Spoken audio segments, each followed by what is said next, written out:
सूरज की तरह चमकना है मुझे, इसलिए मैं अभी सूरज की तरह जल रहा हूँ और मैं तब तक जलता रहूँगा जब तक मेरा मुकाम हासिल ना हो जाए और मुझे ये करने में बहुत खुशी मिल रही है। सुना आपने, सूरज की तरह चमकना है, इसलिए पहले सूरज की तरह ही जलना पड़ेगा और मैं उस समय तक जलता रहूंगा जब तक मुझे मेरा मुकाम हासिल नहीं हो जाएगा। हमारे सामने अभी मौजूद हैं पश्चिम चंपारण जिले के टॉपर, जिन्होंने अभी इंटरमीडिएट बिहार बोर्ड के एग्जाम में टॉप किया है पूरे जिले में 456 अंक लाकर। शहर से काफी भीतर ये गांव है। हमारे सामने जिला टॉपर हैं, लकी कुमार इनका नाम हुआ। साथ ही इनके पिताजी हैं, इनके गुरुजी हैं और इनके दादाजी हैं। घर आप देख सकते हैं, घर देखकर आप इनकी आर्थिक दशा समझ सकते हैं। यहाँ से तकरीबन 12 से 15 किलोमीटर दूर साइकिल चलाकर ये बच्चा पढ़ने जाता था। ये जहाँ कोचिंग करता है उसकी दूरी जो है इस गांव से तकरीबन 12 से 15 किलोमीटर है और ये डेली साइकिल चला के वहाँ पढ़ने जाता था। नतीजा ये हुआ कि रिजल्ट जब आया तो इसको भी उम्मीद नहीं थी कि भाई मैं जिला टॉप करूंगा, बट इसने डिस्ट्रिक्ट में टॉप किया है। विशेष जानकारी हम देते हैं। सबसे पहले बाबू तुमको बहुत बहुत बधाई हो, तुमने जिले में झंडा गाड़ा है, टॉप किया है तुमने। कैसा लग रहा है? बहुत अच्छा लग रहा है कि टॉप किए हैं अपने ज़िले में साइंस स्ट्रीम से। कितना मार्क्स है टोटल तुम्हारा? 456। 456 है। तो कहीं ना कहीं तुम 18 नंबर कम हो बिहार टॉपर से। हाँ, 18 नंबर कम।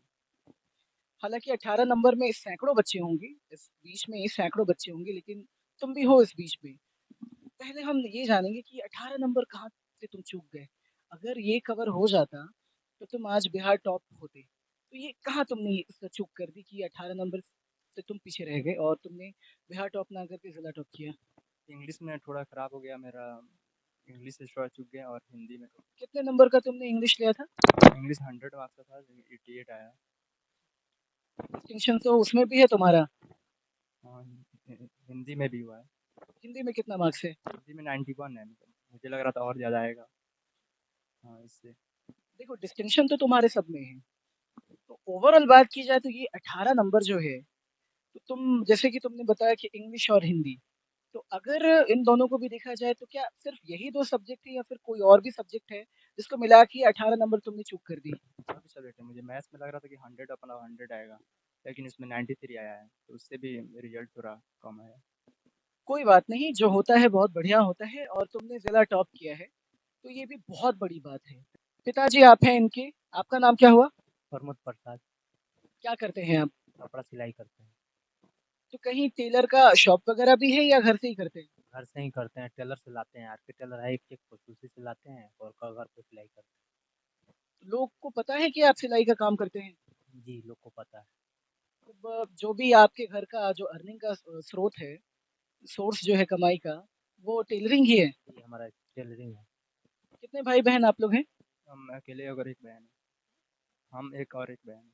अच्छा, एक आप है और बहन जो है छोटी या बड़ी है? छोटी है। छोटी है। बड़ा मुश्किल हुआ होगा पढ़ाना, चूंकि हम देख रहे हैं। कैसे आपने पढ़ाया, जरा इसके बारे में आप बताइए। विशेष जानकारी हम आपसे लेंगे, पहले हम आपसे जान लेते हैं कि कहाँ से आपने पढ़ाया। हालांकि आपने बताया कि आपका दुकान भी नहीं है, आप घर से ही सिलाई का काम करते हैं, तो मैनेज कैसे किया आपने?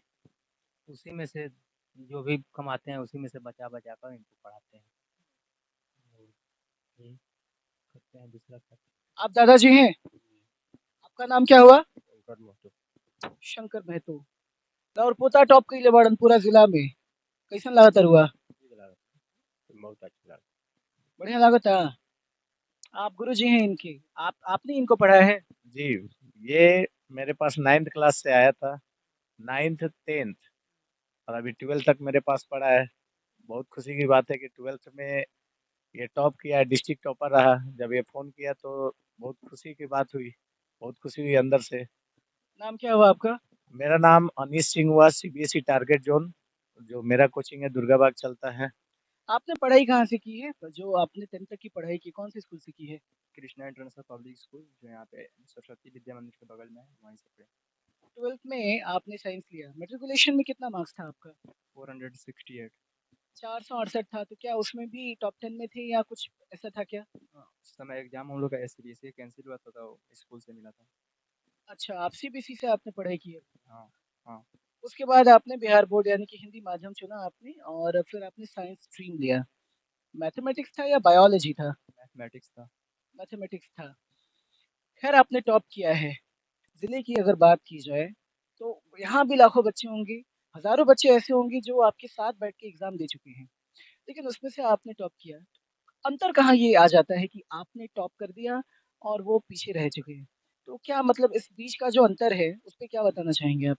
मतलब रेगुलर क्लास इस सब अंतर लाता है और 10-12 किलोमीटर जाते हैं पढ़ने। रोज़ गर्मी हो या सर्दी सब में जाना पड़ता है। आप कौन से गाँव में रहते हैं? ये जो गाँव हम अभी आए हैं, इस गाँव का नाम क्या है? रुपडी गाँव। रूपडी है ना? और आप कहाँ पढ़ने जाते हैं? जैसे बेतिया दुर्गा मंदिर। तो यहाँ से वहाँ की जो दूरी है, कितने किलोमीटर की दूरी होगी? 10-12 किलोमीटर की दूरी होगी यहाँ से। 12 किलोमीटर। साइकिल से जाते हैं आप? साइकिल से जाते हैं। हाँ, साइकिल से। तो साइकिल से आप जाते हैं तो बहुत मौके ऐसे भी आए होंगे जब बहुत बारिश होती होगी, शीतलहर चल रहा था। गर्मी की बात करें तो लू चलता है। क्या कंटिन्यूटी आपकी हमेशा रही है या फिर बीच में आपने गैप भी किया है?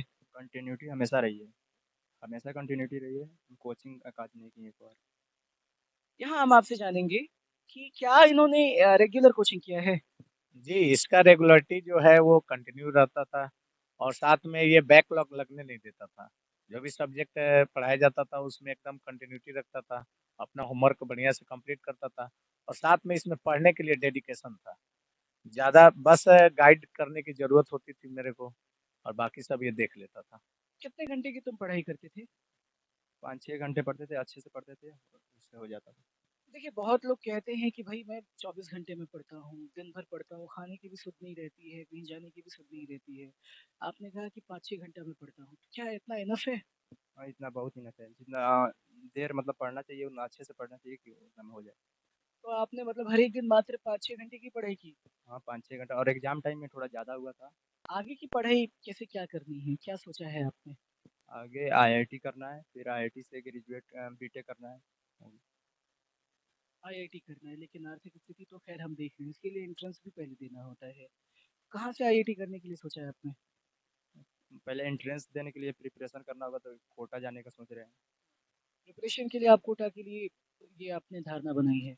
हाँ, कोटा जाके फिर एंट्रेंस उससे निकल जाएगा आईआईटी तो फिर एडमिशन होगा कॉलेज में, फिर वहाँ कौन से कॉलेज में आपकी इच्छा है एडमिशन लेने की? आईआईटी दिल्ली। आईआईटी दिल्ली में।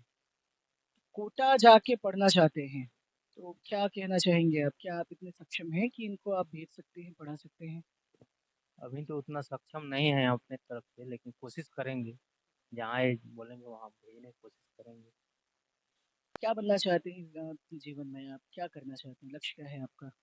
का अच्छा है, आईआईटी से अच्छा इंजीनियर बने, आईआईटीएन बने। यही सब कोई तो स्ट्रगल करता ही है, लेकिन बीच में छोड़ देता है कितना लोग, उससे नहीं हो पाता है। लेकिन जो शुरू से ही लगे रह जाता है अंत तक, उसका हो जाता है।